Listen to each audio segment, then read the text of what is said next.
Hello, everybody, and welcome back to the Frozen Frontier. Yaromir, you've been Yes, cleaned up. I have very gloriously. hmm and you spend the next 9 months in fairly close proximity to Victoria. A very specific time.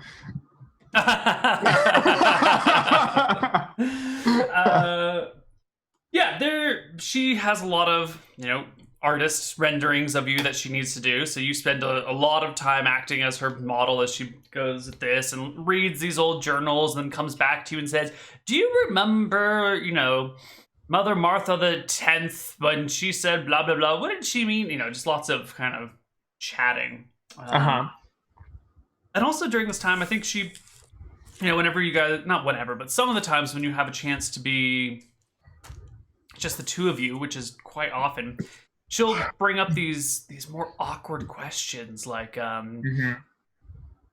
do you miss not seeing your family?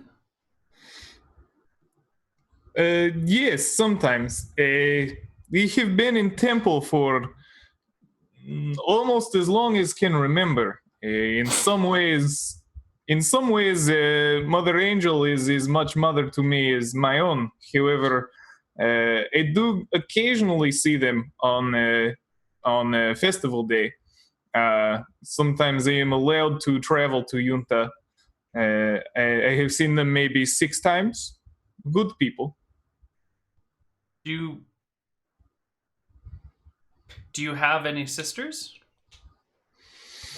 Yes, I do now. Last or 2 festivals ago was I have newborn sister. Yes. Do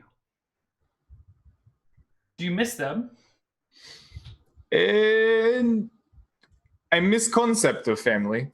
I have seen families come speak to Mother Angel and other priestesses here. If the concept is something familiar but unattainable, is something I would like, perhaps. But it's hard to say you miss someone you have seen 6 times. She nods. Would you please roll over onto your stomach now and Ugh. flip over, and then kind of just keeps doing poking and prodding and writing things down, and continues with her line of questioning, saying things like, it's a shame you'll never be able to have children of your own. It's shame. I agree. Is that Uh, something you would like? I mean, I know I know men don't get to have children, but you've right. seen the concept of it. It, as I have said, a concept of family is something, although unobtainable, is familiar and something am interested in. I think I would like one day, but as you know, is not possible for man, especially not with these. Yes. Yeah. Um, yeah. I think all this preparation, all this time with you and Victoria together, the two of you grow fairly close.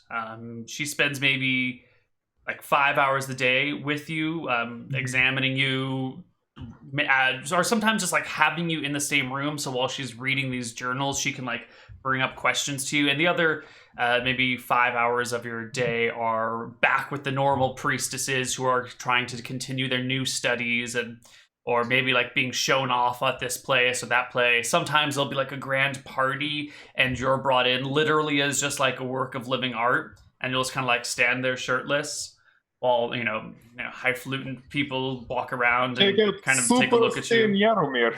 Yes. This is like probably the least like attractive modeling ever, right? You're talking about a guy who's like long and gangly and tall, but super thin, like to the point of near emaciation, and like has weird tattoos everywhere. Like this is an unattractive scene. Right. So, because at these parties, you're being like, you're not the only living artwork there. the rest of the living artwork are like the most finely crafted male specimens that they can find. Like the men who all they do is work out all day so they can like stand at parties. They've got those deltoid muscles that like stick up behind their head. Yeah. It's like a Chippendales, but then there's like Yaromir with the weird tattoos all over his body on the side. Yeah. Right. Hello. Would you like to see the elephant? God. I have posted in Twitch chat the list of all of Yaramir's tattoos, so if you have any questions about them, or you would like to see which ones are canon and which ones are jokes, you can find them in Twitch chat.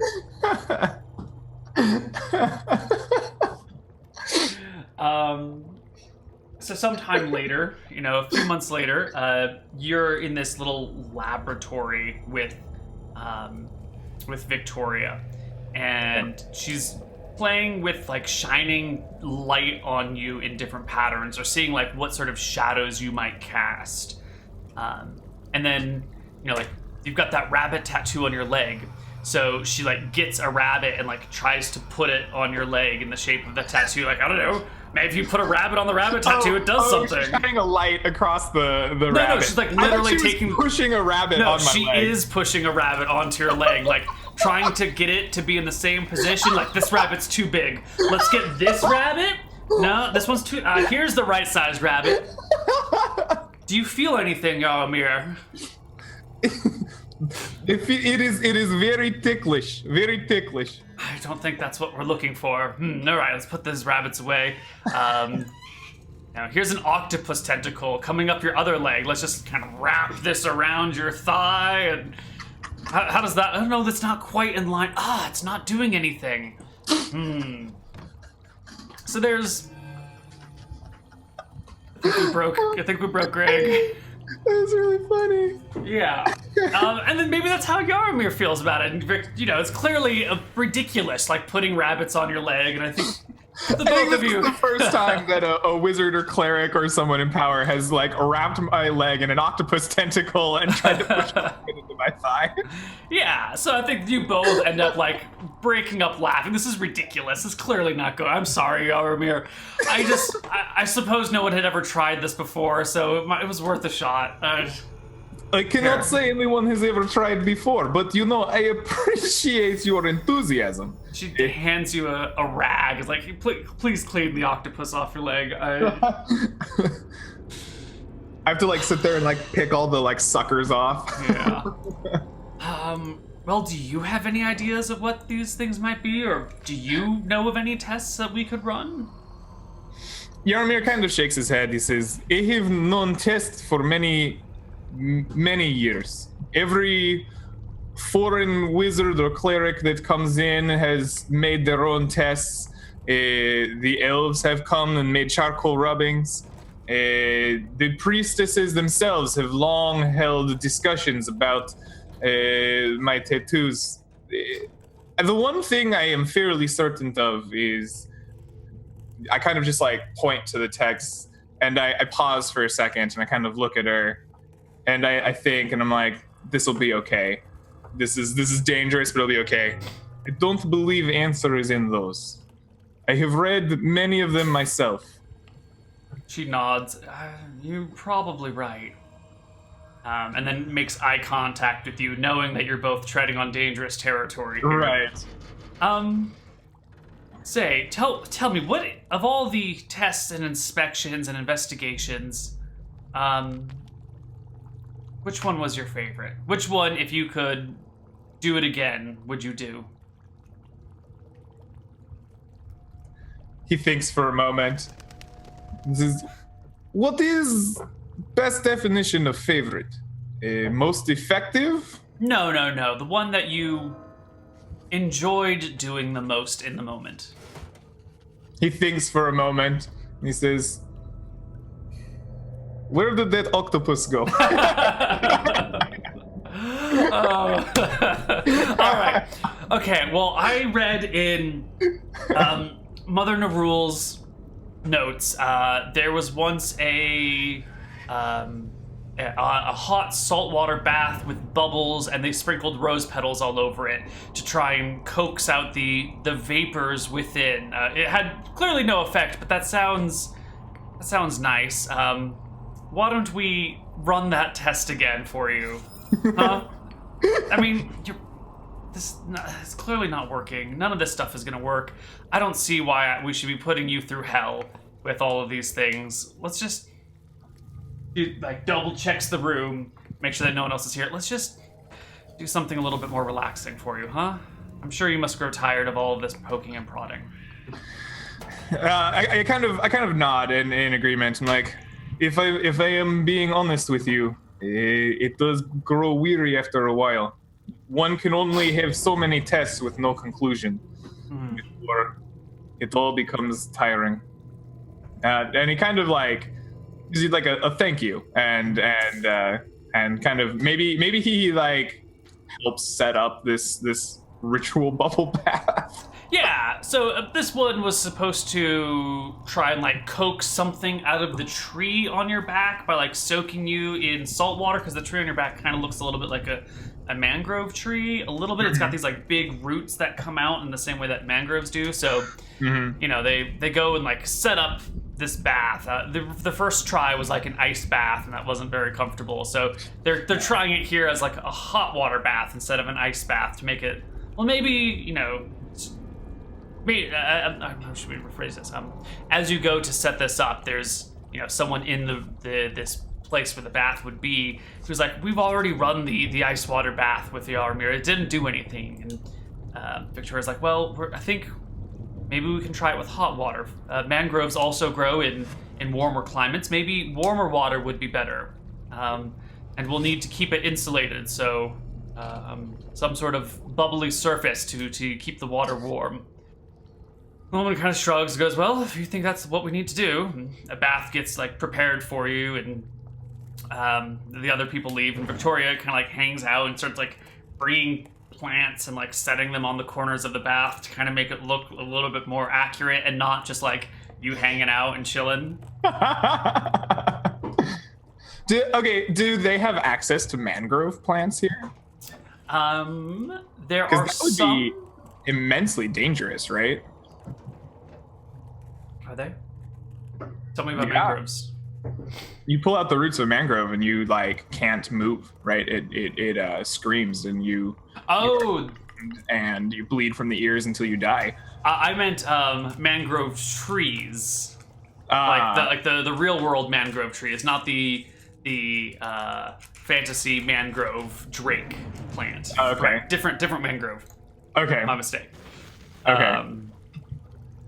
Where were we? Right. So, you know, you go through this practice, and when you guys are alone, there's probably like a little bit of playing back and forth. And Victoria says, "Yeah, I don't think that we're going to discover anything until these elves show up in 3 or 4 months.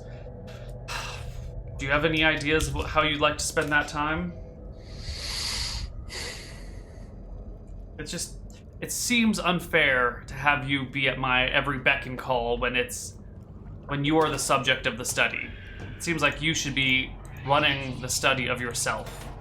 I think Yarmir like is like a little confused with getting like that much potential freedom, right? Mm-hmm. It takes him a long time to think. He's like, you know, I do not know of many things that I would like at this point, but perhaps I would like to see Valara with you. Perhaps we go there. I would like to see fresco of Great Dragon. Perhaps see the wall. You don't have any dragon or lizard tattoos. You don't have any scales. What could we come up with that would be a plausible reason for you to go to Valara? Dragon lives in overgrown forest, yes? It does. Perhaps there are multiple leaves and trees and vaguely foresty things on my body. Perhaps the dragon confers some form of magic to forests. Perhaps we investigate connection? That's a good idea. Sure, I'll arrange it. And she leaves you alone for a little while to take your bath while she goes and sets up this trip to Valara. I create a bubble beard. Ooh. Because the bubble beard is the best. Mm-hmm. And I don't think Yaramir's ever had a beard. No.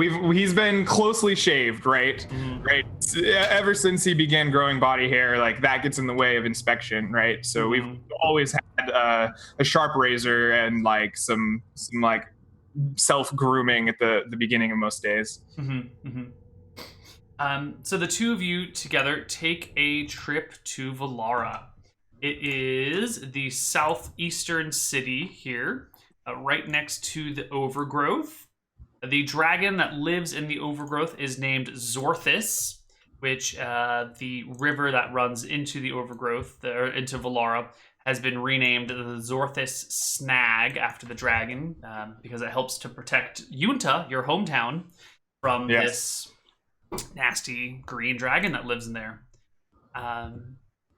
So, what do you want to see in Valara? I think that, well, he wants to see a lot of things, right? Like, this is kind of, he's never been to this city before, and he has an unprecedented amount of freedom, right? Like, he kind of wants to just see people. He wants to go to, like, a tavern, right? He wants to, he probably wants to go see this, like, famous mother that engineered the wall, right? Mm-hmm. Like, that's he's very, very smart. Despite having grown up in this, he was taught to read and write at a young age. He reads these books on Martha and the temple and religion like all the time. In order to like help the people around him, right? And so like someone who's created an engineering feat on this level is very interesting to him. The other thing I think is he has like a perverse, almost like Tyrion Lannister desire to like go climb the top of the wall and like piss off the edge of the world, right? Right. Like, I think that is like he wants to see the edge of the world a little bit. Okay. So as you leave Zilenia, there is an awkward moment where Victoria, since she will be leading a male through the countryside, she has to put on your collar. You are trusted enough that she doesn't need to attach an actual leash to it or a rope to it, but you still must be collared if you're going out in public and walking around. And there's this like awkwardness where like she shows up and you guys are about to leave, and like kind of from behind her back she produces this like leather collar with silver bands that run around it. Mm-hmm. And says, this isn't the first time I've worn the collar, but it's definitely not something that I wear a lot, right? Right. It's only when you have to leave like the temple or the town. I've probably only worn a collar like a handful of times, right? Like when I was a kid, they probably had to make like new collars for me because I would outgrow it by the time I had to wear it again. Right. And so like it's awkward and it feels weird, but like it's something like he just like Yaramir just stands there and like lets it happen. Like he's familiar with this and like is okay with like it's part of his life. He understands it. And every other male that you see walking around, almost every other male, has a collar, especially if you're in the streets or if you're like looking out the windows into the city. Like if there's a male walking by, he's got his collar on. Usually with some sort of leash being held by a woman, sometimes like three guys with 3 leashes being walked by a woman, kind of like as you would walk dogs. So Victoria avoids eye contact and kind of as she's putting it on mumbles up, "Sorry about this, Yaramir." I don't even think Yaramir like he doesn't even like that doesn't register to him. Like this isn't a bad thing to him, right? Mm-hmm. He kind of just shrugs it off. Like he's confused internally that she apologized, but doesn't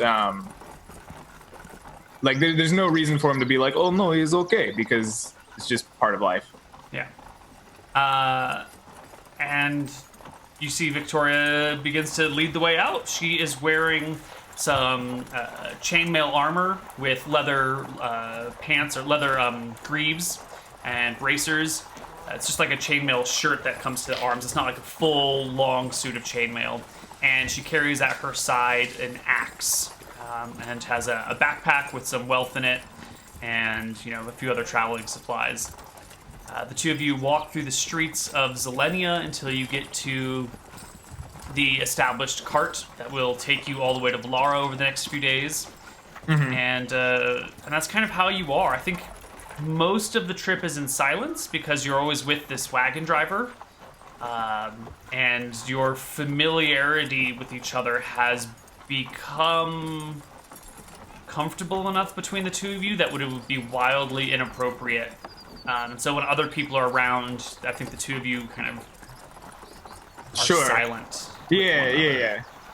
I think like during the whole trip, like Yarmir kind of like is doing that thing where he's like itching underneath the collar because he's not used to wearing it, right? And when you put something like that on and you're not used to it, it like will chafe and itch, and like I think he's just noticeably and visibly uncomfortable with it, like even to maybe the driver, right? Like it's just something that's like in the back of his, like gnawing in the back of his head, like, oh, this is uncomfortable and awful. Yeah.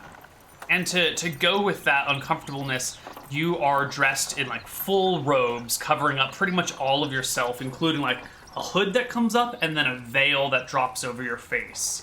You're very clearly like they're trying to hide your tattoos and your features from the general public. Yeah.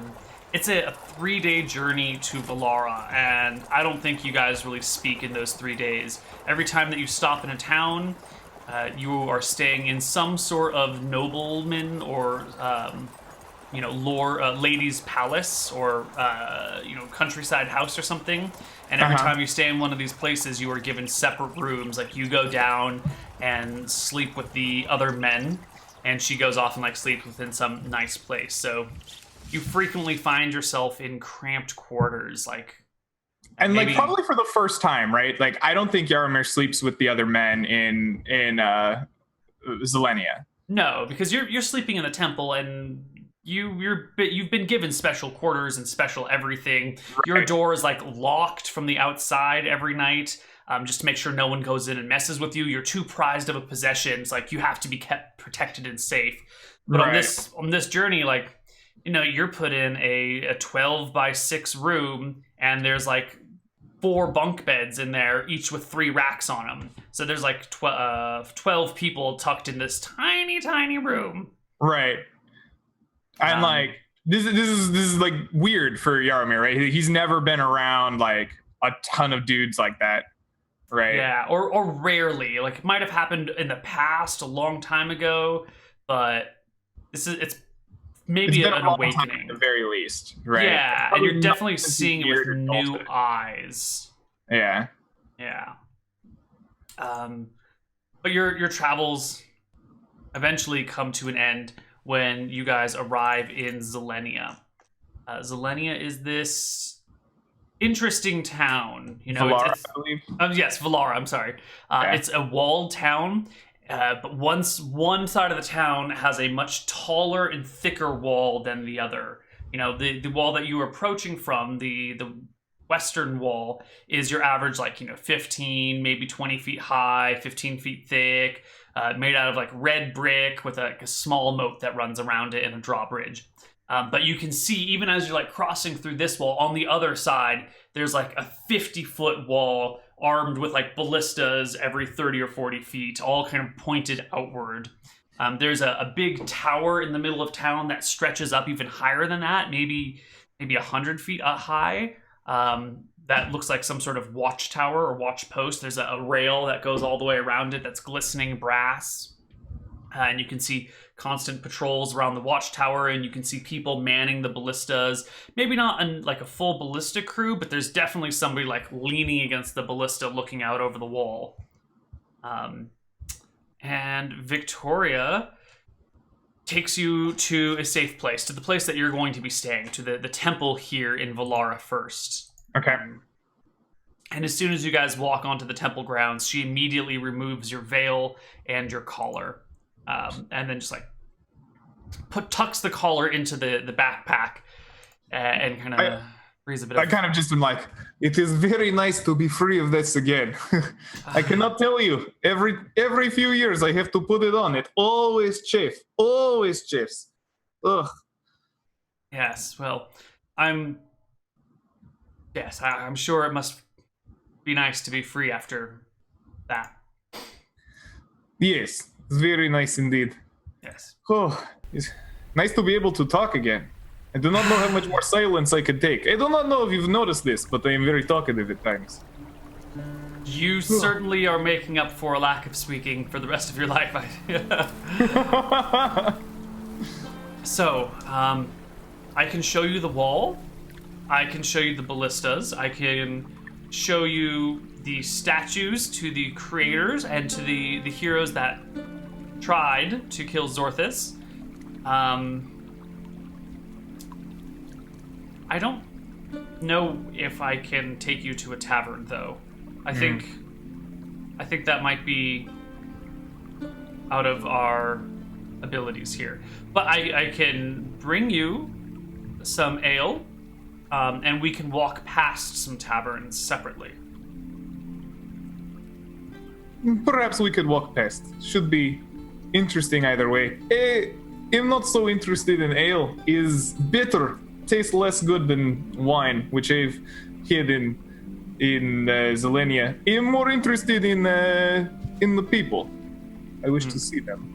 Let us go to wall. It is very, I don't know, attractive to look out at the edge of world. Okay.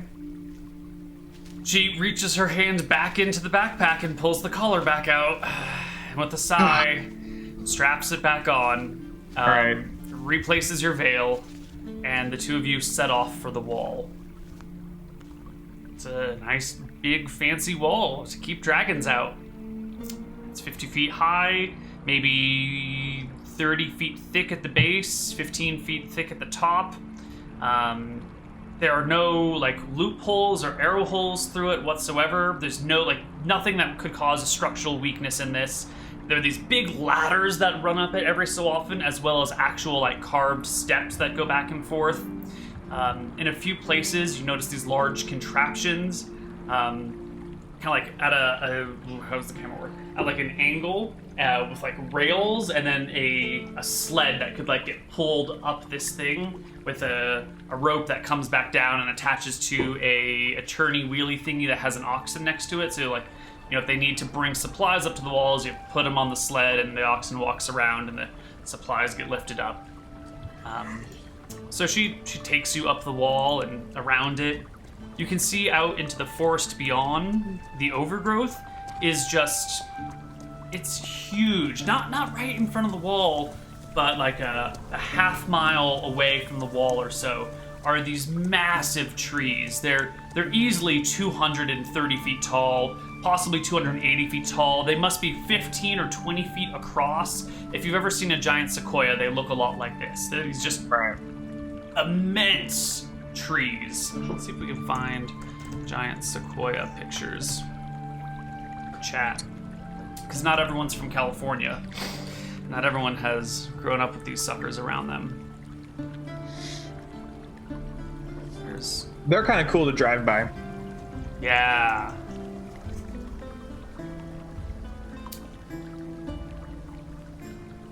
Pictures don't do them justice. I was just at Sequoia National Park. Oh, yeah? Yeah. These trees are monstrously large. See if you can find one with a person in it. It gives a little bit of scale. Yeah, I am, but the thing is that with the coolest trees, they don't allow people to get too close to them. Yeah, and so, even the person is too far away. Here we go. Yeah, this is one for chat. I'll post it in Zoom for you as well. That's okay. I've seen them. All right. I do want to note that this person is about 20 feet away from this tree. This tree is 25 feet across. Yeah. So it's these massive trees out there. And then little smaller trees kind of scattered in and around. Not much in the way of actual foliage on the ground. There's not a lot of plants or vines or bushes. It's pretty much these huge trees and then smaller conifers that are growing nearby. Yeah. Yarmar's very interested in the gigantic ass trees. Mm-hmm. Right. He kind of looks to Victoria and he's like, what is it that makes some trees so much larger than others? She smiles. Let's see. My biological sire, which would be the term for father, but like Sure. it's not the same relationship, right? So they refer to him as sire. My biological father was a lumberjack, they say. I think I've seen him around, or maybe he's one of the lumberjacks that I've seen around here. They go out and fell those trees and haul them back for us to use here.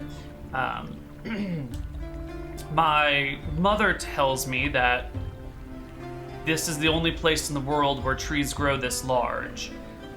It's just a different type of tree, apparently. As elves are shorter than humans, these things are naturally quite different. It's not a magical effect, they say.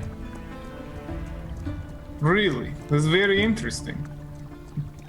And is not whole forest of them. Is a few here and there among other forests. Well, it does spread out pretty far, but oftentimes you'll find these trees a few hundred feet apart.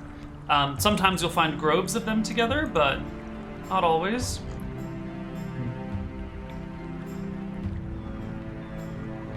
And anyway, she keeps leading you around. He kind of thinks for a moment on what she said, and he looks at her for a moment and contemplates where he is and decides to bite his tongue. But like it's probably pretty obvious to her that like something she said like has kind of earwormed into his head, right? Like he's got something to say, but is choosing not to. Sure. She goes and shows you these ballistas, takes you by these statues of the people that crafted the wall. There's like a plaque to her grandmother. She doesn't get a full statue, but there's a plaque that says Victoria, the engineer, created these blah blah blah blah blah blah blah blah blah blah. And I think this is the first time that you realize that her grandmother's name is also Victoria. I guess that's something worth asking. So you know, is all daughters in your family named Victoria? She shakes her head. No, I'm Victoria the Second. My grandmother was the first of her name, at least notably the first notable one of her name. She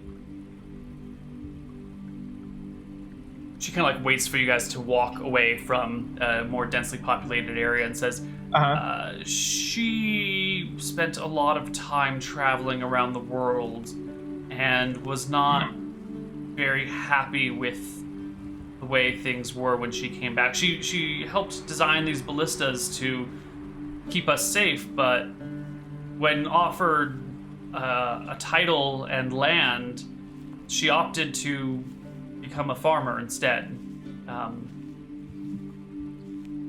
She was always... Yes, Yarmir? This is very interesting. I would not imagine a woman of such power being unhappy with the way things are here. It seems like this is idyllic place. There's a little bit of silence until she leads you back to the temple and takes your collar off, and when you guys find a moment alone, she relays to you another story, saying that, well, my grandmother said she fell in love while she was traveling through Eridon. But when she married her husband and brought him back here, they wouldn't permit it in the same way. Do you know the concept of husband and wife? It's a foreign tradition. It is something I have heard mentioned in foreign translations of Martha's teachings, but is not a subject we have studied or been allowed to peruse much. In Eridon, and I presume other places, they have this. They join two people together, and they instead of having one-headed family, you have two. Sometimes one of them is above the other, but it changes. It's weird. Instead of knowing who will be the person in charge of a family, they just talk about it, and then sometimes there are problems and they argue about it, but they negotiate it, and Anyway, it ends up with two people working together um, instead of This a seems like strict potential hierarchy. disaster. Well, Have it you was. seen the people argue at temple? It is frightening. Well, it turned out pretty badly for her.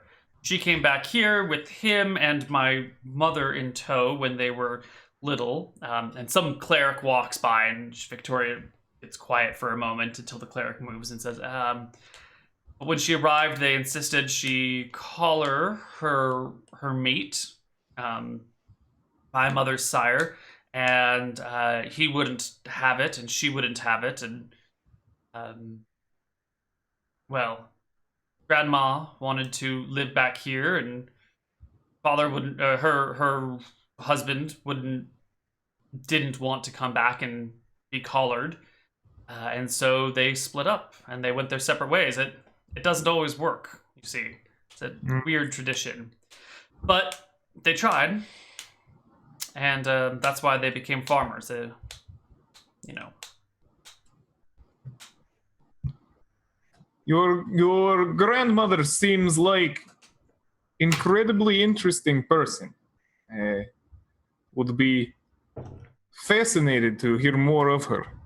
Seems she has seen much of world. Perhaps she would have not been as interested in my tattoos as everyone else. You see, there are great trees. They stand above all others out there. And different, but not magical. Perhaps it's the same with me. Perhaps I am no different than anyone else. Just different type. Grows thinner and with strange markings. That's an idea. But you be careful who you say that in front of. I nod. I think you guys spend maybe another day or two here, but it becomes pretty apparent that the things you wanted to do are unacceptable. Like, you walk past a bar and she stops to like tie her shoe for a moment so you can look in the window. But as soon as she's like done, as soon as she's done tying your shoe, you guys just have to move on. It's a social convention. Yeah. So you get a few days of fun. Okay. And then you have to return back to Valara? Zelenia. Zelenia is the capital. Thank you. Your players know your town names better than you. I only have to know 2 of them so far. 3. You have to make all of them. Oh. So you get back to Zelenia just a few days before the Elven delegation is to arrive. I think those last few days are kind of a whirlwind of preparation. There's all sorts of ceremonies that are being prepared, and you have to like practice saying these exact words and greeting these elves in this proper way. And you're kind of loosely informed that they have new ideas and new experiments, and they want to take some samples and that sort of thing. Would they want to take some samples? Makes Yaramir a little nervous. No one's ever taken samples of Yaramir before.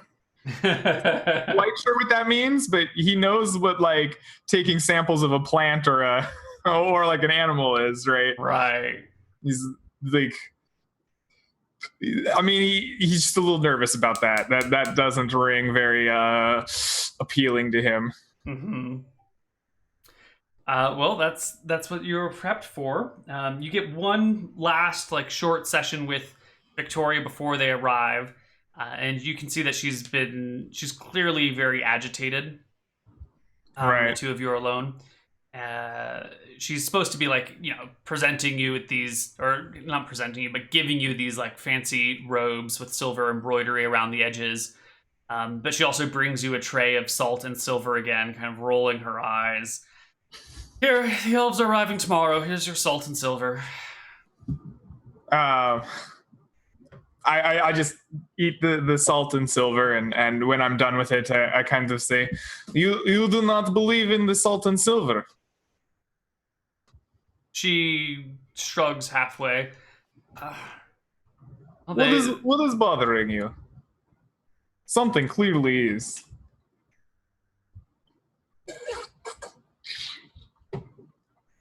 I've grown fond of you, and I have have become frustrated with the ways that you are enslaved.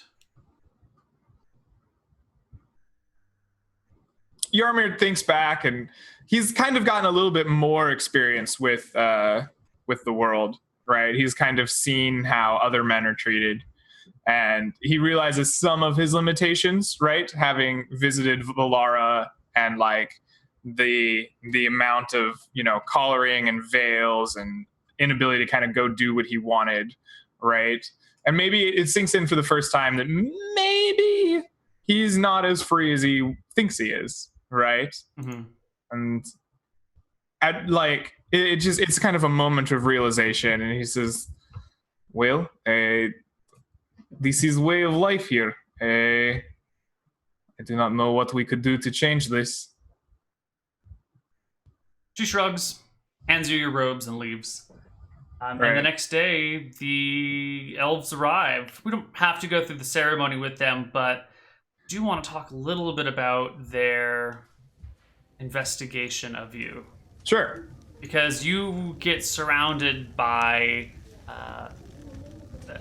7 elves. Each one is wearing a holy symbol of a different god, of one of the main gods. So there's a Martha. There's one holding a holy symbol of Martha, one of Malchus, one of Varasi, one of Aster, one of Falumbra, one of Tempos, and one of Nadinus. Mm-hmm. And each one in turn kind of like circles you and takes some looks at this, and they'll like ask you to sit down, stand up, take your clothes off, put this on, wear this. Here's a magnifying glass. Hold this over here while we do these things. Right. They're kind of like casting spells too. So one will take a few steps back and chant some words, and there'll be like a puff of smoke and a weird like sound. And they'll kind of whisper in their elven tongue to you. Then one of them comes up, and without saying anything, just they've also had you grow your hair for the first time on your head. Okay. It gets to maybe about the length you have it now. So one of the elves comes over with some tweezers and starts like plucking, just ripping hairs out of your head and like stuffing them in a vial. Okay. Another comes up to your leg with a small knife and just like makes an incision diagonally across the leg, and then like collects some blood in a vial before like putting some gauze over it. Another one brings you an onion, cut onion, and like rubs it underneath your eyes, and then collects your tears as they bleed out. Right. They bring you a cup and ask you to spit in it. They trim your nails. They go to the bottoms of your feet where they're slightly calloused with a knife and just like scrape the calluses off to get some skin samples. They use a little hook to dig into your ears and pull out earwax. They ask for urine and stool samples as well, but they give you no privacy while you provide them. Right. In fact, the process by which you provide these samples is one of intrigue, and you are closely examined during this time. There's lots of note-taking about the process. The process and the product as it's fresh, and then someone goes off and just watches the products as they cool down to room temperature, taking samples and casting spells. There's a great level of interest in you, but you are very much a lab rat to them. Right. Do you have any things you want to say or do during this time? I don't think Yarmir really does or says anything, right? Like, this is what he's supposed to do, right? He probably is in pain, right, from some of the cutting and stuff. Mm-hmm. And he might mention that, but he's not really. He's just along for the ride at this point. But internally, maybe he's thinking, and for the first time, he's really Victoria helped him put together that he was kind of maybe in kind of a bird cage before, and now this is the first examination that's been invasive, probably. Mm-hmm. Right? Everyone else has pontificated and thought, and maybe they've made some alchemical like potions or something, but this is like the first like really truly invasive study of Yaromir, like actually like physically like made, like what he's made of, right?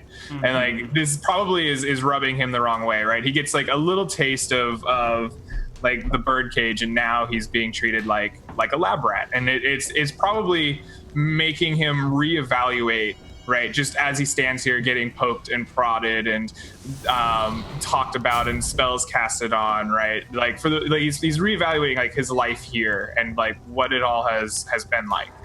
He's maybe this hasn't been the gilded existence that he thought it was. Yeah. Eventually, the day draws to a close. The elves take their samples, pack up, and leave the room, still not really having spoken to you. Chancellor Angel comes back in, Victoria standing behind her a few feet, and says, "You've done well today, Yaromir. Good job. Tomorrow we will repeat all the tests again." And then leaves you. Okay. I think Yaromir like was standing there just kind of like normally through most of that, but as soon as the Chancellor leaves, it's just him and Victoria. He just kind of like collapses into like a ball, right? Like his feet hurt, his legs hurt, right? Like they've scraped off the calluses of his feet. They've made incisions into his leg. Like he feels just like, and he like kind of feels shame maybe for the first time. Like shame's not something he's used to, but maybe now he does. Just like is kind of a mess on the floor. The Chancellor calls from outside, "Victoria, the elves have questions for you. Come quickly." And she leaves you alone in that same room we started in, the 20 by 20 with the high ceilings and the columns and the outside. I think after a short period of time, I don't know, well, maybe like an indeterminate period of time. It's probably short in real life, right? Like it's probably a matter of a minute or two, but just like for a long time in his mind, he just kind of sits there, just like feeling shame, feeling like just hurt and pain. And he just kind of like crawls his way over to the balcony and just like sits there, just like kind of dangles his leg off the balcony and just looks out into the night for a while. And maybe he thinks back to Victoria's grandmother going out and seeing the world. It's like maybe this is something that begins itching at the back of his mind. A couple of the priestesses come in, and one of them scolds you. "Yaromir, you've dragged blood all the way across the temple floor. Ugh, we have to get you cleaned up." They drag you down to the baths again and clean you up, like the first time you were here, but without Victoria, this is a much more... They're scrubbing you as they were before, but maybe you're seeing this a little bit differently. You're not like being taken care of. They're cleaning their sample so they can use it again tomorrow. Right. Exactly. And the reason it's women cleaning you is because they want to do it right. They want to make sure the sample's preserved. You can't let a man contaminate this with his uselessness. And Yaromir kind of feels that for the first time, right? Like he's getting shown all the things that were just a part of his life that were fine. They were if not happy, they were good things. And now he's seeing them kind of in this more negative light. Like he's reevaluating the bath and the door being locked at night and how he's treated, what he can eat, where he can go, the collar, the veil, like all of it just kind of is just like marinating in his mind. Right. His like eyes are kind of being open to this. Yeah. Well, the next day the elves come back, and this time they bring some foodstuffs with them, and they ask you to eat and drink these elven foods and drinks. And then they repeat the same process of taking samples. This time they don't do the hair and the skin and the blood. Oh, they do the blood and the urine and the stool, but they leave everything else. They also do the saliva. And they, inspect you again. And there's a week of these inspections going. At the end of the full week, after they've been feeding you this elven food every single day, they go back and, repluck samples of hair and nails and skin and earwax. And, now that you've had time to absorb these weird foods that they've been giving you, Is it like lembas bread? Does it like rejuvenate a little bit when you eat it, or is this like something else entirely? No, these look more like alchemical mixtures. It's like this bitter paste that has like a greenish color to it. And then I don't know what the opposite of spicy is, but it's like the opposite of spicy on your tongue. And instead of like this burning, it's this sort of like chilling sensation, maybe almost like menthol or mint. Oh, yeah, menthol. Yeah. It's probably definitely some kind of menthol-based alchemical. Yeah. Right. So you put it on, and then everything kind of like cools and freezes on your tongue. And then they'll smear this goop under your eyes and, get the tears again. And it's this very invasive series of tests. Right. And not once during the whole time do the elves speak to you personally. Right. My question for you now is, how do you view the elves through this process? Well, it's complicated, right? Because these people are being super invasive, and they're like hurting me, right? Like he's in pain because of these people, and he's feeling shame because of these people, probably for the first time in his life. And like there's a resentment there to them, but these people are also maybe the first ones that have taken any like real serious attempt to discover what's going on, right? Like he probably has this mixture of resentment and like a small anger towards elves, and a like, these people know what they're doing, right? Like he might not be a scientist by practice, but at his heart he's kind of a scientist, right? He's always been kind of curious, and like this is how you would learn something, right? And he I think attributes a lot of his anger and resentment a little bit towards these elves, but I think that right now he's realizing like this is a product of Matava, right? They're treating me like this because in Matava I'm property, right? They're treating me the way the priestesses have treated me. This is just the like logical conclusion, right?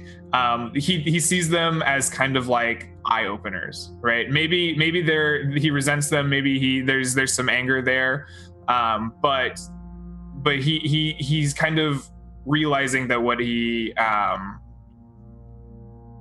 the like real anger comes from this place that treats him like property, right? Like his eyes are opening towards that, and like that's where these negative feelings are kind of getting pushed to. Mm-hmm. After the week ends, the elven delegation begins to head home.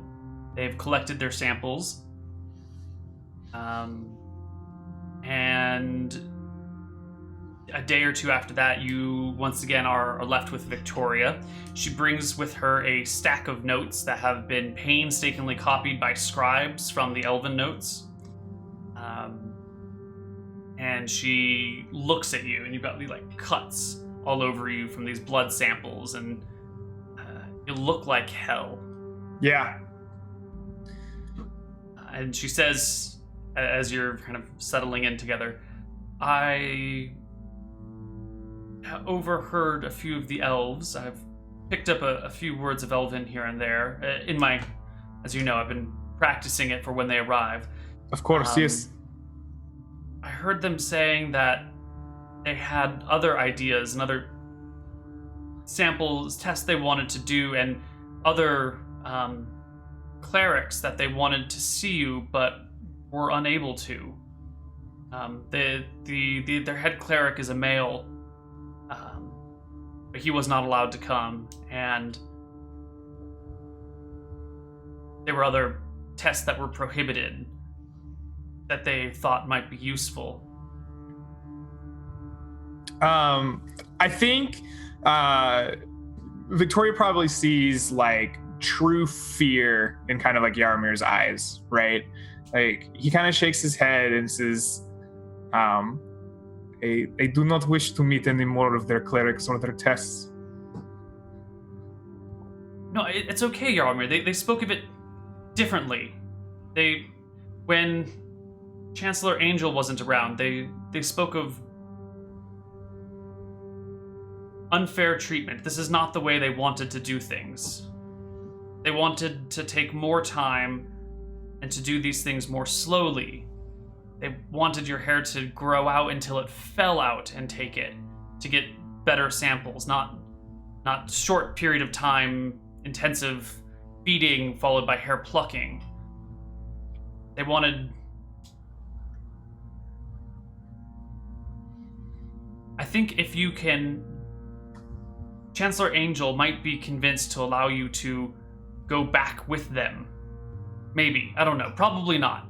But if she could be convinced for you to allow you to go to the Elven lands where they can conduct their tests proper, there might be answers for you. Yarmir kind of thinks, like, answers are definitely intriguing, but he doesn't really want that treatment again. And he kind of looks at Victoria and he says, you believe they would be different? You think that these tests were product of Chancellor? Yeah, of the Chancellor and the customs here. They had questions they wanted to ask you, but the Chancellor said that they couldn't talk to you, that they should do their tests and move on. They had a series of questions they wanted to ask, but I couldn't pick up the words. They were too formal for me to understand. If I go with them, could you come with me? They're not going to let you go alone. You'll have to go with some sort of escort. Probably wouldn't just be me. It would probably be many of us. Let us... Victoria, I think I would like to see more of the world, like your grandmother did. I do not want to be treated like this again. But if you think elves would be more gentle, perhaps this is best opportunity. Would you speak to Mother Angel for me? I don't know if I can. I don't think she will listen to me. When are elves leaving? Tomorrow.